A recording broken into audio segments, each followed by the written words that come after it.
Hello, my name is April Bell, and I am a postdoctoral fellow in the Institute for Artificial Intelligence in Medicine at Northwestern University in Chicago. Today I'm going to talk a little bit about this cool AI tool that I found called Undermind. I'm just going to share my screen. We're going to jump in and get started. Okay, so basically, Undermind is an AI tool that can do a sweep of the literature for you, and it's really great if you are writing a review paper, you just joined your new lab and you don't know anything about checkpoint inhibitor um, associated adverse events, or you are starting a new project and you just kind of want to see what the foundational papers are. It really helps you search the literature, get a sense of this, like the state and the scope of the field, and kind of go from there. And one thing I really like about Undermined is it doesn't tell you like the answer or tell you what to do, but just presents a lot of information. So you, the human being, you still have to figure out like how to use the information. So the first thing you do, and everything I'm doing is on the free tier.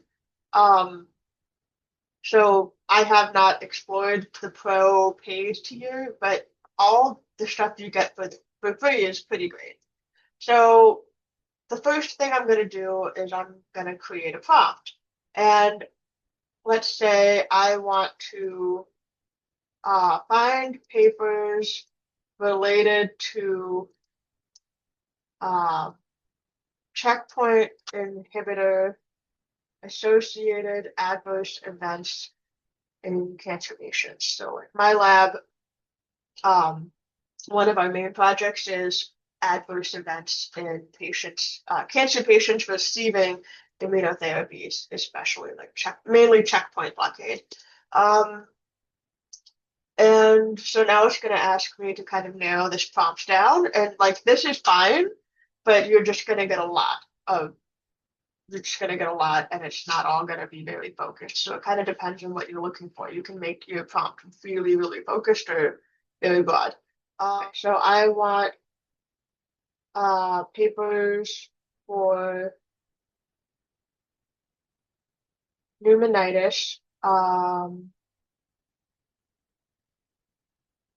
any checkpoint inhibitor monotherapy,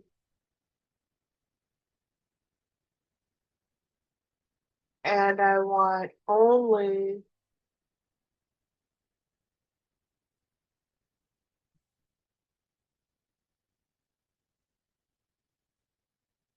and then it gives you a prompt and it basically asks you to okay the prompt. And I'm okay. So generate research report.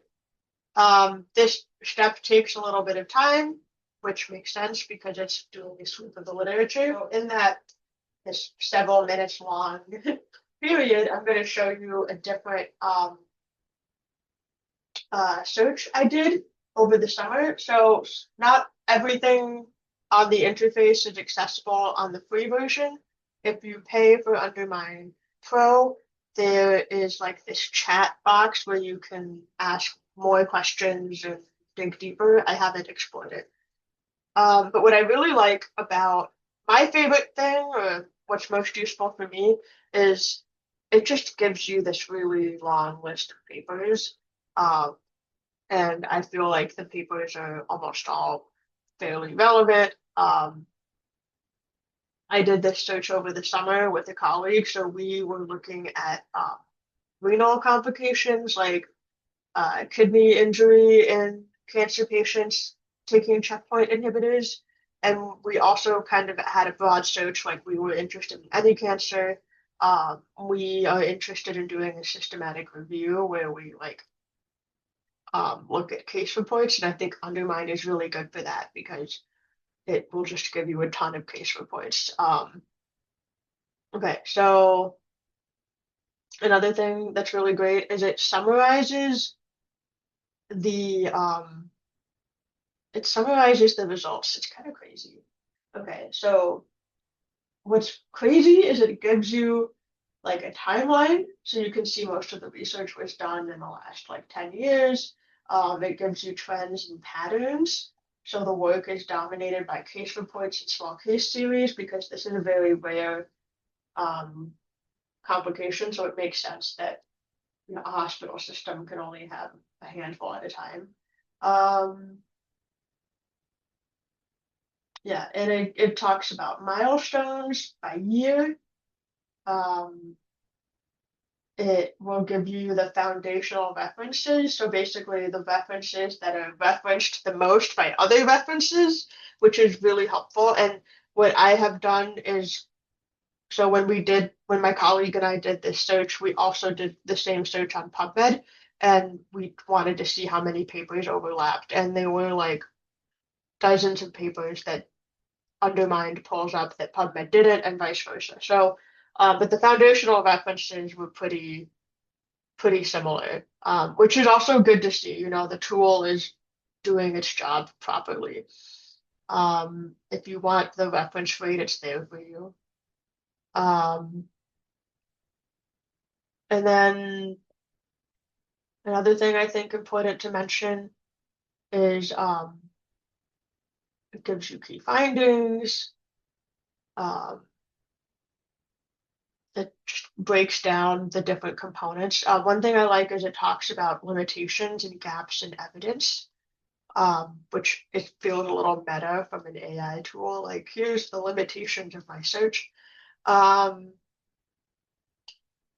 yeah.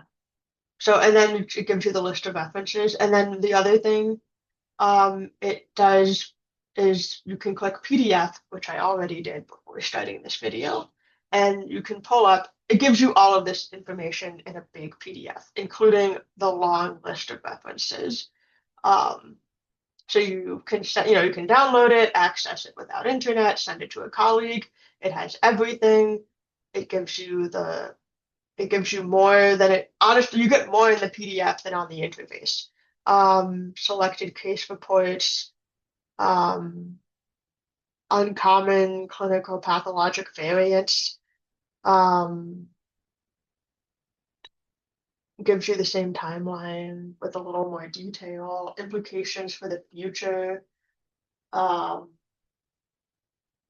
yeah, so this is it's a ton of information.